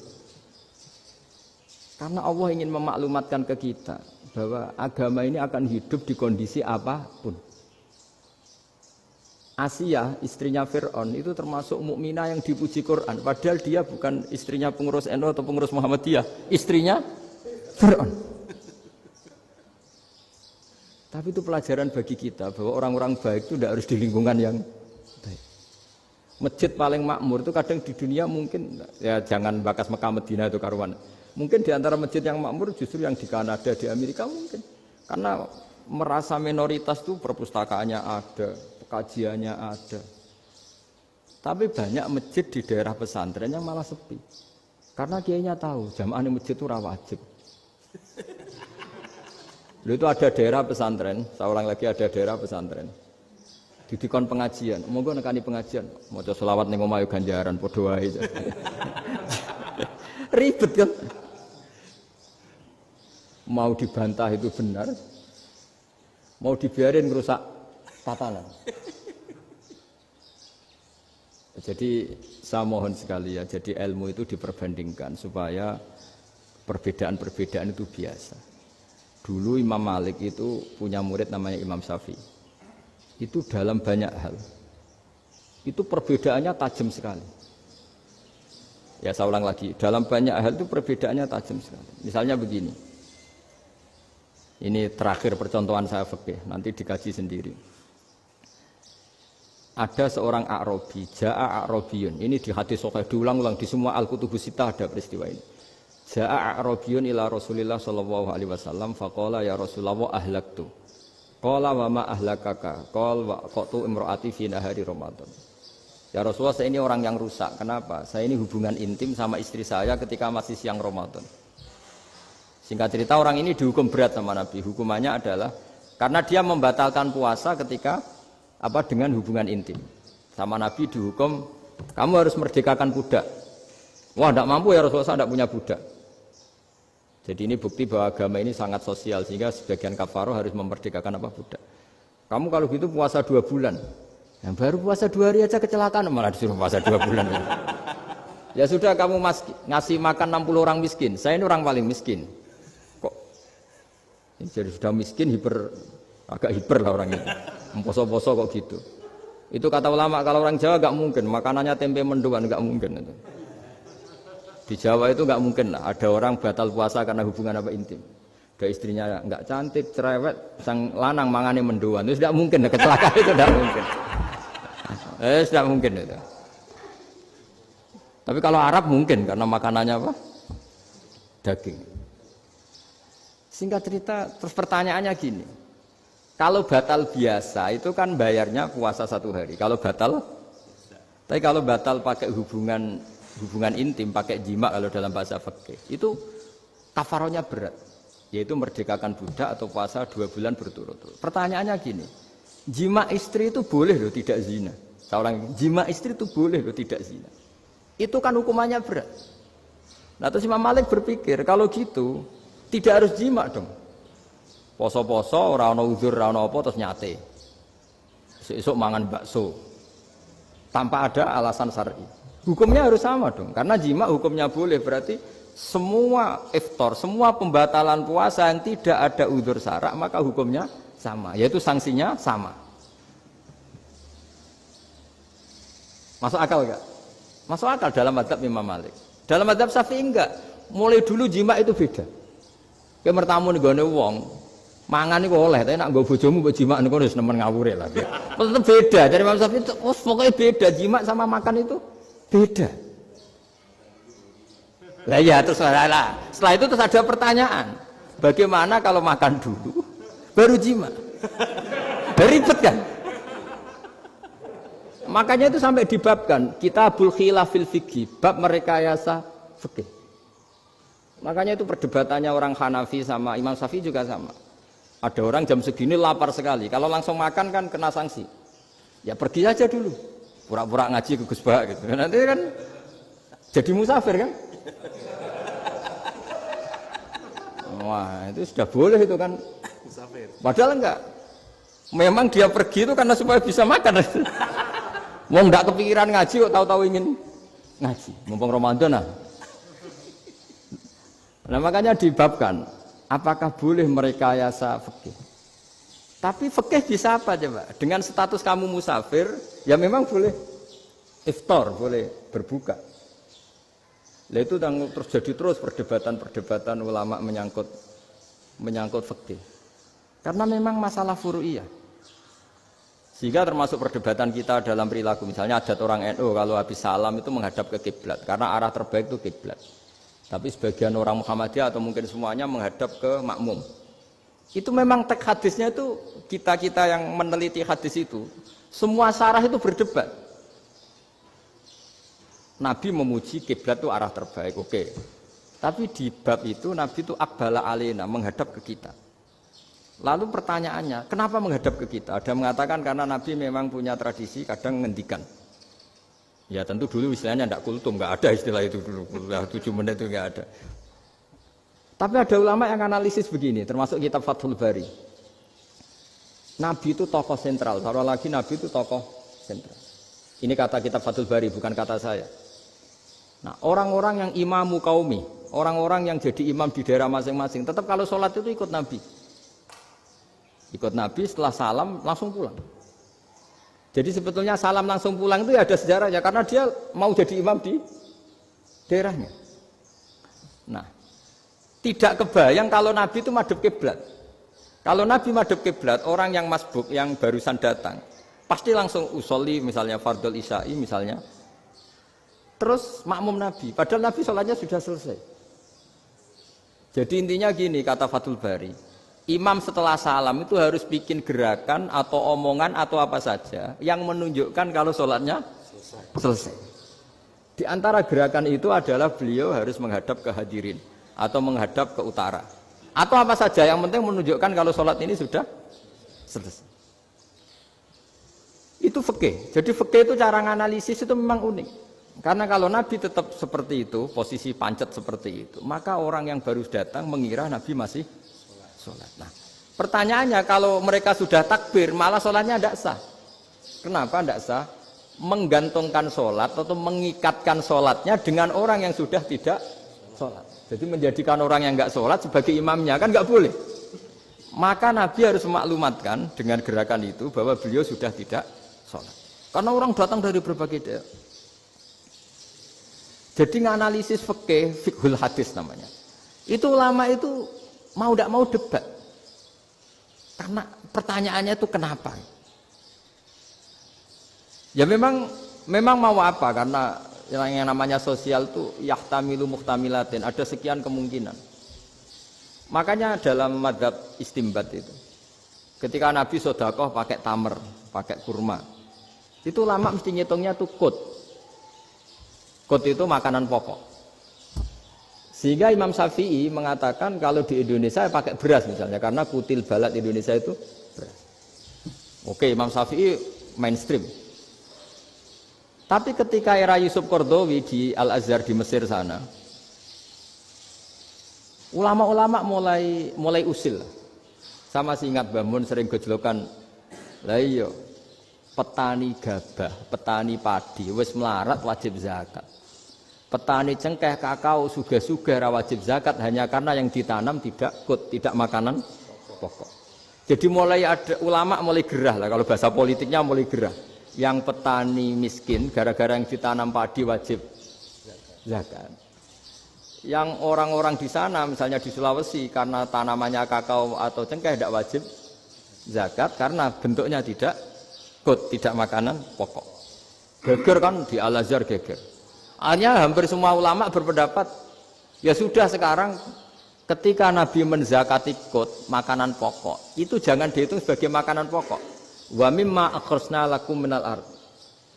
Apa saja, ma itu apa saja. Makanya kata Yusuf Qaradawi, ma itu apa saja. Makanya semua tanaman yang menghasilkan uang itu wajib zakat.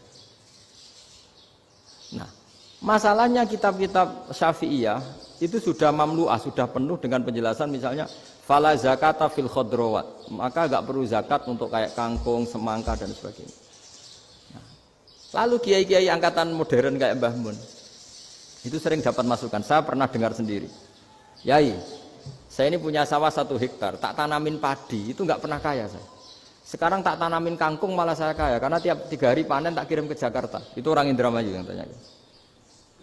Jadi tanam padi nggak pernah kaya, tanam kangkung kaya. Nah, karena dia orang soleh, kalau zakat boten. Mau diwajibkan zakat tidak makanan pokok. Mau tidak wajib dia kaya. Semenjak itu perubahan di Indonesia ikut. Akhirnya ada zakat. Pokoknya asal tanaman yang 1 nisab ya wajib zakat. Masih ada debat lagi. Ketika nanam ingin dipanen, itu dia petani apa pedagang? Karena nanti perdebatannya ikutnya zakat zuruk, zakat tanaman apa zakat pedagang. Kalau sampean nggak pernah debat berarti sebenarnya Anda tidak dosen Islam ini. Dosen tidak pernah diskusi fikih apa? Islam. Karena saya berkali-kali punya tamu itu begini, Gus saya ini pedagang melon. Tapi dia penanam melon. Jadi pedagang yang agak ingin badi banyak itu caranya gini Pak Rektor. Saya misalnya pedagang melon. Daripada saya kulak di pasar atau dari petani sudah mahal. Nyewa tanah sekian hektar terus ditanami melon. Setelah berhasil, ini dia zakatnya tanaman apa zakat pedagang? Karena dia nanam itu mentalnya sudah pedagang. Padahal nanti zakatnya beda kan? Yang 1 2,5%, yang 1 rubul usur sama nisul usur sama usur. 1/10 sama 1/20.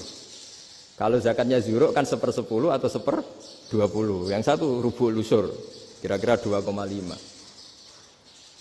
Saya ulang lagi ya. Jadi di era modern itu kita jadi bingung, pedagang tapi gayanya petani, petani tapi hakikatnya. Jadi gampangannya gini ya, kalau saya pedagang beras, kok saya kaya raya, itu mendingan nyewa sekian hektar untuk ditanamin beras, padi ya daripada tengkulak, daripada beli. Akhirnya perdebatannya ini zakatnya pakai apa? Misalnya tebu, misalnya petani tebu. Oh jelas kalau jual nanam tebu itu ingin dijual. Masa apa tiga es tebu berhektar-hektar. Lah kira-kira kalau menurut jenengan ini zakatnya zakat apa? Tijarah apa zakat tanaman? Mentalnya tijarah, mentalnya pedagang. Nah ini saya hanya mau cerita. Khilaf, kadang-kadang orang angen-angen. Khilaf itu enggak mungkin enggak. Ya sama seperti NU dan Muhammadiyah selalu khilaf awal Ramadan. Itu memang nggak bisa, nggak khilaf. Misalnya begini, saya beri contoh ya. Karena kadang yang khilaf juga nggak pernah belajar. Lucu kan? Tak beri contoh ya. 2001 itu abad keberapa coba? Tahun 2001. Abad 21 abad 20? Abad 21. Jadi meskipun terpaut 1 tahun, padahal abad itu 100 tahun. Nah pikirannya orang-orang Muhammadiyah seperti itu. Hilal kalau sudah melewati garis ufuk, meskipun setengah derajat atau 1 derajat itu sudah ikut bulan berikutnya. Sehingga ya sudah meskipun sekian derajat sudah dianggap Ramadan. Nah pikirannya orang NU enggak. Harus ru'yah bil fi'li. Itu sebetulnya lagi-lagi sebenarnya enggak masalah NU dan Muhammadiyah, itu di kitab-kitab ya seperti itu. Kita ini enggak biasa goblok ya. Artinya kita yang keluarga kiai tahunya kunut mazhab Hanafi, enggak kunut mazhab Syafi'i. Tapi tahu-tahu ini mazhab NU, ini mazhab itu aneh itu menurut kita ini anggap apa? Mana ada Muhammadiyah jadi mustahid, mana ada NU jadi mustahid. Jadi sebetulnya orang tahu semua lah kalau Abu Hanifah itu tidak kunut, Imam Syafi'i itu kunut. Imam Syafi'i pernah main di masjidnya Abu Hanifah ya tidak kunut, ditanya kenapa tidak kunut? Jenengan itu presiden kunut, tidak sanggup mati Abu Hanifah. Dulu ya biasa aja. Sekarang geger, ya karena tidak punya kegiatan. Sebenarnya itu nggak masalah, mulai dulu biasa. Saya teruskan ya. Nah, menurut mayoritas ulama nunggu ru'yah bil fi'li. Ru'yah bil fi'li itu gini. Mata telanjang bisa melihat karena agama ini menggantungkan perintah itu sama melihat. Kalau kamu tidak melihat itu bagaimana kena hukum? Ibarat gini, Pak Rektor datang ke rumah saya tapi saya nggak tahu. Kena nggak saya hukum harus menghormati? Dia datang nggak sembunyi-sembunyi. Saya kena hukum harus menghormati ya kalau melihat, kalau enggak ya enggak. Tapi Pak Rektor tetap bilang, tapi saya hakikatnya datang, jadi saya datang saja. Itu kan ribet. Akhirnya ya sudah, itu nggak ada khilaf sampai mati ada khilaf karena yang satu menggantungkan hukum itu digantungkan sama tahu. Kalau tidak tahu ya, misalnya baju saya ini hakikatnya ada najis, pas sholat saya tidak tahu. Sholat saya sah apa enggak? Sah. Karena hakikatnya, ya memang saya tidak tahu. Tapi hakikatnya ada najis apa enggak? Ada. Ya sudah, itu sama-sama masuk akal. Ada lagi khilaf yang senam otak. Fasyamu salasati ayamin fil haji wa sab'atin idza raja'tum. Singkat cerita ada satu pelanggaran haji yang kata Allah kafarohnya itu puasa 3 hari sama 7 ketika kamu pulang, idza raja'tum, ketika kamu pulang. Dalam mazhab Syafi'i yang namanya pulang itu yang haji sudah sampai rumah. Di mana-mana pulang itu ya sampai rumah. Dalam mazhab Abu Hanifah enggak, ketika orang sudah balik kanan dari Arab Saudi, dari Mekah, ya namanya sudah pulang. Misalnya gini, ini Pak Rektor pamit saya, Pak Haris. Gus, Pak Haris mana? Ya sudah pulang kata saya, padahal sampai Pandangan, sampai Tuban. Tapi bagi keluarganya, belum pulang. Lalu idza raja'tum ketika pulang itu bahasanya siapa? Bahasa istrinya apa bahasa yang ditamoni? Kamu ditamoni orang, terus tamunya mana? Sudah pulang. Tapi tanyakan istrinya, belum pulang. Khilaf-khilaf gini kok jadi geger itu kan goblok banget maksud saya itu. Jadi biasa, gini itu biasa. Jadi ya karena memang ini bukan masalah akidah, ini masalah furu'iyah, masalah fikih itu masalah furu'iyah. Mau tidak mau harus beda.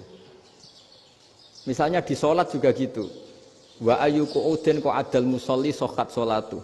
Duduk dengan gaya apapun itu sholatnya sah. Sehingga sampean kalau haji atau umroh, orang Arab itu jenenge duduk ngenak awak di kursi. Duduk sopan ya hanya orang Indonesia loh. Kalau sholat itu masih duduk ala orang tahiyat. Kalau sampean di Mekah, duduknya pakai apa coba? Kursi ya? Oh enak anu sholat duduk. Karena memang takbirnya di fikih dengan duduk gaya apa saja sah. Makanya sengenak awak duduk di kursi. Ribet kan? Mau tidak disahkan itu namanya duduk. Mau disahkan masa iya soal Allah kok duduk santai-santai gitu. Tapi mau apa? Ini fikih. Biasa orang lagi ini fikih. Fikih itu ya sudah ini fikih. Makanya kalau ulama berdebat misalnya Abu Hanifah berpendapat sholat itu wajib baca Fatihah pasal Quran. Dalam mainstreamnya ya Fatihah karena la sholata liman lam yaqra bi Fatihatil kitab. Tapi cara Abu Hanifah enggak. Faqra'u ma tayassara minal Qur'an, bacalah apa saja yang mudah bagi kamu. Asal itu Quran. Sementing gak gending Jawa, gak nyanyi lah gitu. Ya sudah mau apa coba? Jadi ya susah memang kalau fikih itu ya sudah seperti itu. Ada lagi yang masih ekstrim misalnya. Yang namanya menyembelih hewan itu gimana coba? Dari hidup ke mati, apa pasti mati disembelih? Cara mazhab Imam Syafi'i yang namanya menyembelih itu penyembelian harus menjadi sebab kematian. Itu yang sah. Seorang lagi penyembelian menjadi sebab kematian yang syar'i. Sehingga beliau mensyaratkan hewan yang disembelih ini masih punya hayatun mustaqirrah, punya kehidupan yang normal. Sehingga kalau nggak disembelih ya hidup. Sehingga kalau ada hewan ketabrak truk kejet-kejet, mesti mati ini buat sembelih. Itu nggak sah, karena nggak usah disembelih ya wes mati kan. Karena ini hanya nunggu koordinasi Israel kan, dia kejet-kejet itu kan prosedur itu. Tapi tidak disembelih pun mati. Tapi cara mazhab Malik enggak. Pokoknya anggere jek duwe nyawa jenenge kewan urip. Dengan kamu sembelih berarti matine mergo mbok sembelih. Meskipun nanti ya nggak usah disembelih ya mati. Coba hitung secara ilmu matematika. Kalau nggak disembelih hidupnya 5 menit. Gara-gara kamu sembelih hidupnya langsung mati. Terus dia matinya, cara di persidangan matinya disebabkan apa? Disebabkan disembelih apa kecelakaan? Loh, ya debat toh kamu. Sama-sama UMM aja debat.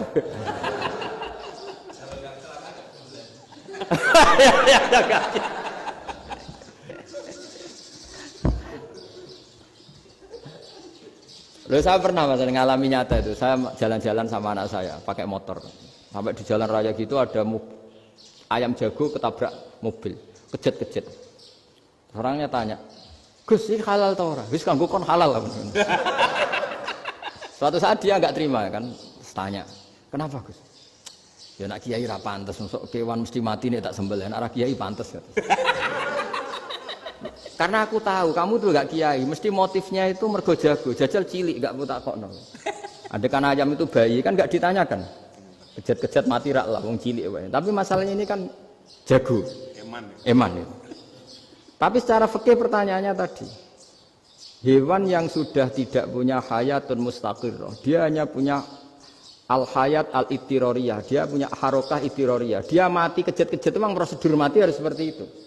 Mbok kecelakaan kayak apa, kalau mati kan kejet-kejet dulu. Nah ketika kejet-kejet ini pertanyaannya ini kan hidup apa mati namanya? Enggak, namanya hidup apa mati? Pas kejet-kejet itu hidup. Cara Imam Malik itu hidup. Ya sudah, kalau hidup disembelih ya halal. Karena misalnya nanti kalau nggak disembelih matinya kan 2 menit lagi. Gara-gara disembelih mati sekarang. Tetap penyebab kematian itu nyembelih. Penyembelian ini sebab kematian. Tapi kalau Imam Syafi'i enggak, cara berpikir wes nemen, paling roh besok kaget langsung mati. Kalau gitu berarti kamu nyembelih barang mati. Jadi fikih itu kadang unik. Makanya ketika ngitung fikih itu unik ya. Orang keluar mani wajib apa? Mandi kan. Terus Imam Syafi'i ditanya, kenapa kalau orang kelahiran juga harus mandi? Namanya nifas. Fa innal walada waliyun munakidun. Ya, anak ya mani yang menggumpal. Bedanya apa anak dengan mani itu? Jadi fikih itu kadang lucu, di rumah-rumah tenan juga lucu. Keluar mani wajib mandi. Berarti kalau keluar anak ya wajib mandi karena hakikatnya anak adalah mani yang mengkristal. Terus usia sudah di dosen macam-macam itu kan hakikatnya mani. Itu fikih. Nah terus ditanya, kenapa kalau lahir langsung mati tidak wajib disolati? Ya jawabannya Mas Syafi'i lucu. Di mana-mana sholat itu nyolati mayit. Yang namanya mayit itu pernah hidup terus mati. Kalau itu ndak mayit ya sudah. Jadi kadang, nah iya kan disebut sholat mayit. Yang namanya mayit itu apa? Pernah hidup. Nah ini kan ndak pernah hidup. Maka ya sudah seperti itu. Jadi nggak khilaf itu ndak mungkin. Nah, kalau qit'atul lahmin, kalau hanya potongan daging, mungkin wah itu tidak manusia karena qit'atul lahmin. Sekarang pertanyaannya, kalau sudah berbentuk manusia, meskipun tidak pernah hidup, nah ini mulai perdebatan karena melihat tidak pernah hidup itu nggak memenuhi syarat, tapi melihat ini sudah suratu adamiyin, bentuknya sudah. Nah kira-kira gitu perdebatan fikih. Makanya dulu awal mula zaman sahabat itu sudah debat. Masyhur kan Nabi ada kontingen ke Bani Quraidah. Ya kalau kira-kira saya minta Pak Rektor kamu jangan kalau ke Malang jangan sholat asar kecuali sampai Tuban. Sebelum Tuban ternyata matahari mau tenggelam. Terus Pak Rektor milih, wah sudah sholat di Bulu. Padahal belum Tuban. Padahal saya bilang jangan sholat asar kecuali di Tuban. Yang Pak Haris enggak, tetap sholat di Tuban meskipun matahari sudah tenggelam. Karena Nabi menyebut Tuban. Singkat cerita, zaman itu kan Bani Quraidah. La tusolliyanal asra illa fi Bani Quraidah. Kalian semua jangan sholat asar kecuali sampai Bani Quraidah. Ternyata di tengah perjalanan matahari sudah mau tenggelam, kira-kira kurang 2 menit atau 3 menit. Sahabat-sahabat, sudahlah kita sholat asar di sini. Kalau sampai sana pasti sudah tenggelam. Separuh sholat. Yang separuh enggak, kata Nabi harus di Bani Quraidah. Ya sudah nunggu di Bani Quraidah meskipun matahari sudah tenggelam. Singkat cerita 2 kelompok ini matur, ya Rasulullah kita ngalami ini perdebatan gini-gini. Di semua riwayat, di hadis-hadis sahih disebut falam yu'annif wahidan minhuma. Nabi tidak menyalahkan salah satunya atau enggak menyalahkan dua-duanya. Itu bahasa Indonesia juga ribet, yang benar gimana itu? Enggak menyalahkan salah satunya, apa enggak menyalahkan dua-duanya?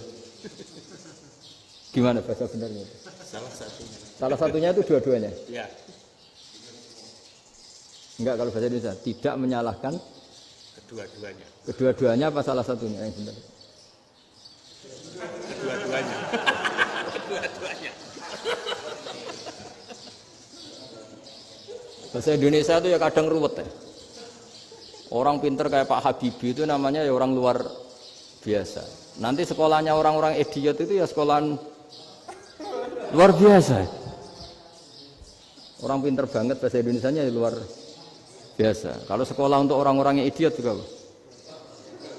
luar biasa. Jadi kalau dipuji luar biasa itu gak jelas ini luar biasa ya. Gak jelas kadang bahasa kita ini kadang ya gak jelas. Nah itu gak menyalahkan dua-duanya apa salah satunya? Keduanya. Tidak menyalahkan kedua-duanya. Misalnya dibahasakan gak menyalahkan salah satunya, benar apa salah? Benar. Benar, ya sudah benar semua.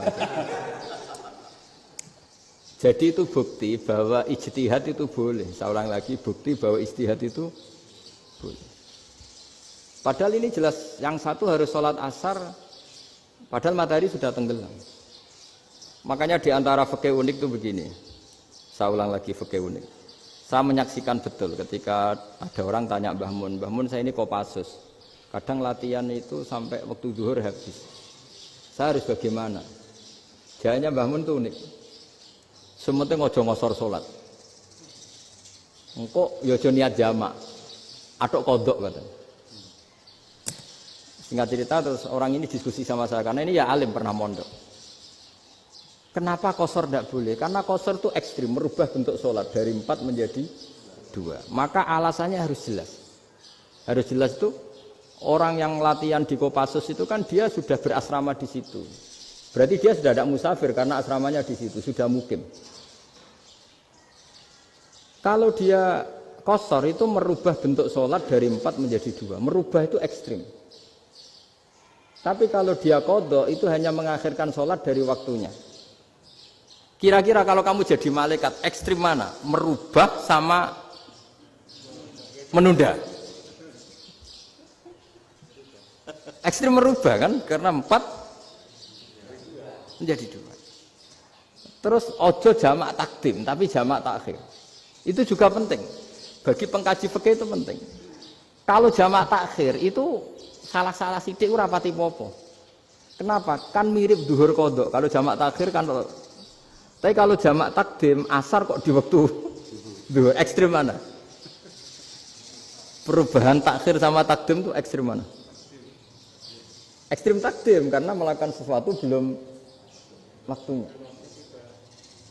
Belum waktunya.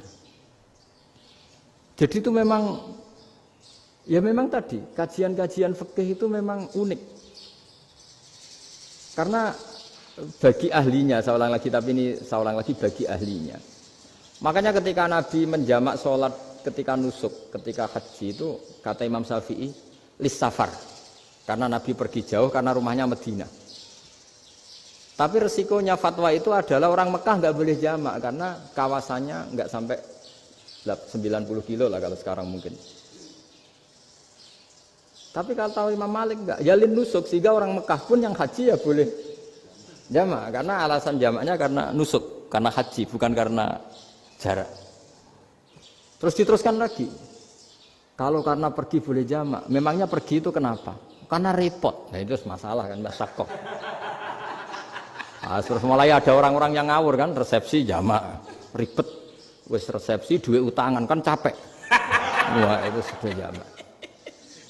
Ribet kan. Jadi kalau sudah illatul hukmi itu sudah mesti bikin masalah. Kalau sudah illatul hukmi itu pasti bikin masalah.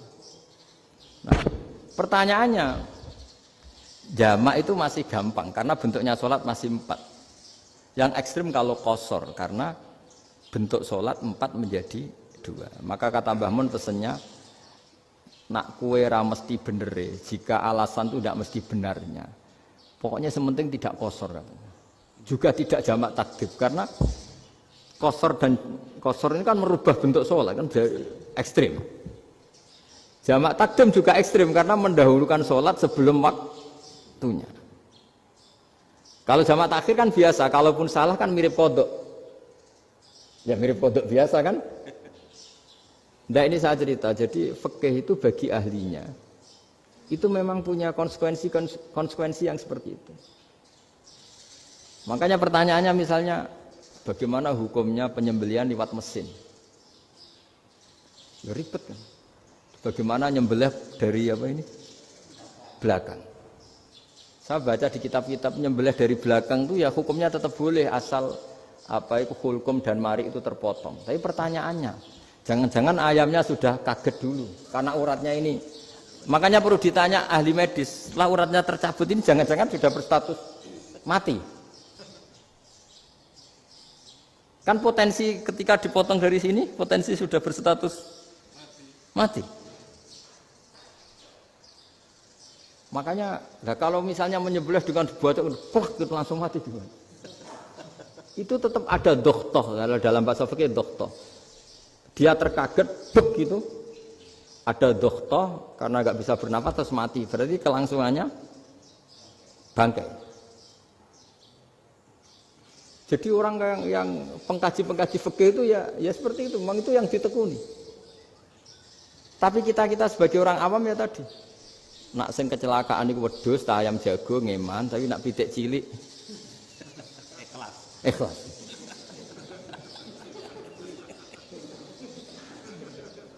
Makanya ada pertanyaan orang-orang, saya pernah ditanya itu ya bingung tenan. Gus, kalau ada orang mati oplosan misalnya, jenengan datang sholat enggak? Ya datang sholat kan, dia orang mukmin, saya tetap sholat. Kenapa? Ya kan matinya oplosan. Tapi andekan tokoh yang mati, kamu sholat enggak? Ya sholat kan dia tokoh. Jadi ribet. Fikih itu ribet. Makanya Imam Nawawi nanti ngedikan gini. Ada orang ngundang Nabi, ya Rasulullah, saya mohon nyolati ini. Nabi tanya, punya utang enggak? Punya. Nabi, saya enggak mau nyolati mayit yang punya utang. Terus ada sahabat datang, ya Rasulullah, utang itu tak ambil alih kami. Berarti dia sudah tidak punya utang. Terus Nabi kerso nyolati. Pertanyaannya, utang itu hal yang boleh. Saya ulangi, utang itu hal yang boleh. Tapi kenapa Nabi se-ekstrim itu? Tapi ketika Nabi mau kondur itu ngendikan gini, ini PR ya bagi UMM ini PR ya. Nabi sebelum kondur bilang gini, sallu ala sahibikum. Jong saya tidak nyolati ini, tapi tolong ini disolati. Terus kata Imam Nawawi, dianalogikan atau dikiaskan siapapun pelaku dosa besar atau mati dalam keadaan tidak benar, misalnya pas dugem mati, pas oplosan mati, itu sebaiknya tokoh-tokoh itu enggak nyolati karena nanti dianggap penghormatan.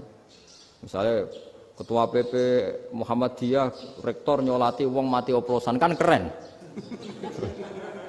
Mati oplosan disolati rektor.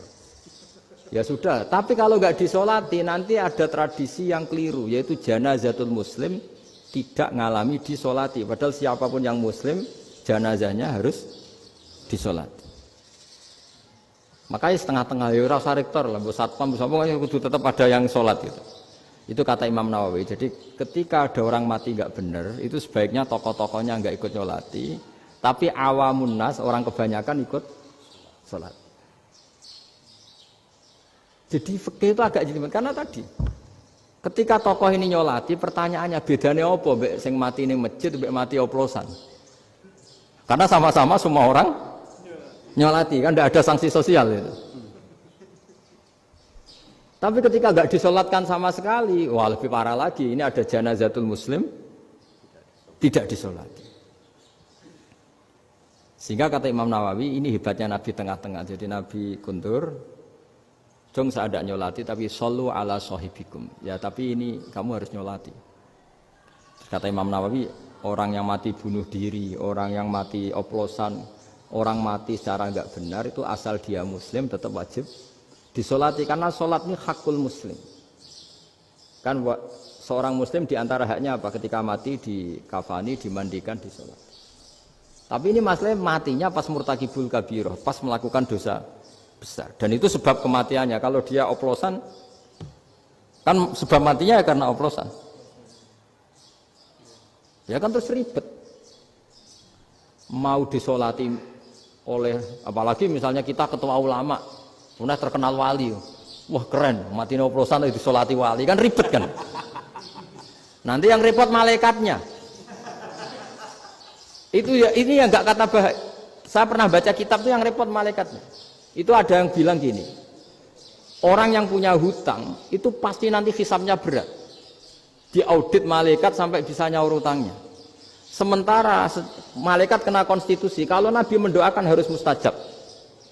Ini kan ada dua hukum yang berlawanan. Sekali Nabi berdoa, wa maghfir lahu warhamhu, itu harus dituruti malaikat. Nggak boleh doanya Nabi nggak dituruti malaikat. Sementara aturan Islam juga harus dituruti bahwa orang yang punya utang harus tersandra oleh utangnya. Tapi nak sing dunia Pak Haris kan, nggak TNO, nggak ngefek gitu. Jadi misalnya Pak Haris dungo sampai nangis semua maghfir lahu kan, nggak ngefek. Malaikat nggak itu, nggak sudah lah. Tapi kalau Nabi yang berdoa kan harus dituruti. Ini masalahnya kan itu. Nah kalau diturutin berarti hutangnya harus bebas. Padahal secara aturan harus tersandra karena punya utang. Dan nanti sama kalau yang mati oplosan ini yang doain wali, kok wali sampai Allah maghfir lahu. Doanya wali kan harus terkabul. Sementara secara hukum dia harus kena sanksi karena oplosan tadi. Daripada ngerepotno malaikat, sudahlah wali-wali ini tidak usah ikut nyolatin. Yang nyolati ya orang-orang nggak jelas ini, sehingga kan malaikat kan santai aja kalau mau nyiksa. Loh tapi kan sudah didoain, gak ngefek. Karena doanya orang-orang gak penting. Itu ada tuh di sarah Muslim itu. Di sarah Muslim di bab ketika Nabi ngintikan babu qauli Rasulullah sallallahu alaihi wasallam sallu ala sahibikum. Jadi belajar fikih itu asik. Ya. Karena tadi harus dipelajari. Kalau enggak ilmu ini hilang. Terus nanti takutnya lagi ilmu fikih itu direduksi sosial. Terus misalnya gini, pepe wong cilik wae kiai-kiai ra gelem nyolati. Orang melihatnya ini karena yang oplosan wong cilik om larat ra disolati. Jajal bupati ya disolati, mergo amplope gede-gede kan terus ruwet kalau dianalisis gitu kan ruwet. Makanya kenapa saya harus ngomong fikih supaya semuanya itu enggak didudukkan urusan sosial itu. Nah kalau semuanya didudukkan sosial kan sentimennya sentimen sosial. Ribet. Padahal yang sering mati oplosan itu kan wong cilik gitu loh, karena tadi kalau wong sugih kan pakai whisky yang mahal yang insya Allah tidak mati kan gitu. Yang mati kan ya mergo Virtus macam-macam itu kan. Artinya ini kalau nggak diterangkan secara fikih, kiai-kiai yang nggak datang dikira masalah sosial kan. PP salam tempel era gede terus nggak datang kan terus jadi ribet. Ya makanya ini apa lewat pengajian ini supaya sampean lebih tahu ya bahwa khazanah Islam ini kata beberapa ulama kafatal linnas, maknanya semuanya, sehingga Allah akan mentakdirkan kajian Islam akan ada di seluruh dunia. Jadi kenapa IAIN marak di Indonesia, UMM, Universitas NU banyak, karena agama ini kafatal linnas, tidak miliknya orang Arab tapi milik semua. Orang alimnya juga gitu. Ketika ada liga alim seluruh dunia, itu orang Indonesia, orang Afrika, ya selalu ada orang alim yang kelas dunia.